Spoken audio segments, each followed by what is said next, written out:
अस्सलाम वालेकुम दोस्तों, क्या हाल चाल हैं। उम्मीद है आप खैरियत से होंगे। मैं इसरार। ये जी एक यूपीएस आया है ठीक होने के लिए। इसमें मसला ये है कि ये कह रहे हैं जी आउटपुट जो है वो नहीं चला रहा और स्पार्क कर रहा है। तो मैंने इसको चेक किया है।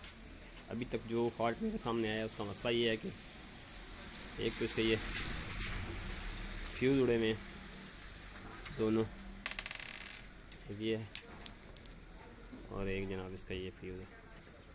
ये दोनों इसके ये देखें उड़े हुए हैं। और दूसरा ये फ्यूज़ उड़े किस वजह से हैं ये मैं आपको अभी इसके मज़ीद डिटेल में जाते हैं। पहले मैं फ्यूज़ चेंज कर लूँ।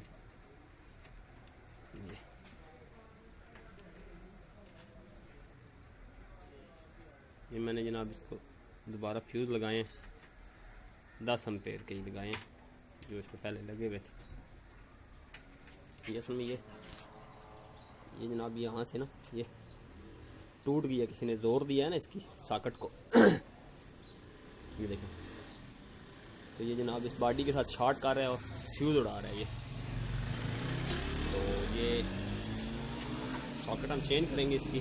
तो ये सॉकेट लगाएंगे, पहले इसको ये लगी हुई है, ठीक है जी। तो इसमें बस ख्याल ये रखना होता है कॉमन और जो इसकी पोजीशन है लोड वाली उसको देख के सॉकेट लगानी होती है। वो इंशाल्लाह मैं लगाता हूँ और फिर आपको बताता हूँ कि ये मैंने कैसे लगाई है, ठीक है। फिर इंशाल्लाह मैं आपको चेक भी कराऊँगा ओके करके इसको मैं दिखाता हूँ। दूसरा इसमें एक और मसला कि कहते हैं किसी टाइम ये ऑन भी नहीं होता, इसके बटन में मसला है। ये देखें अभी ये ऑन हुआ है लेकिन ये ठीक है जी। ये बटन भी इसका चेंज करेंगे।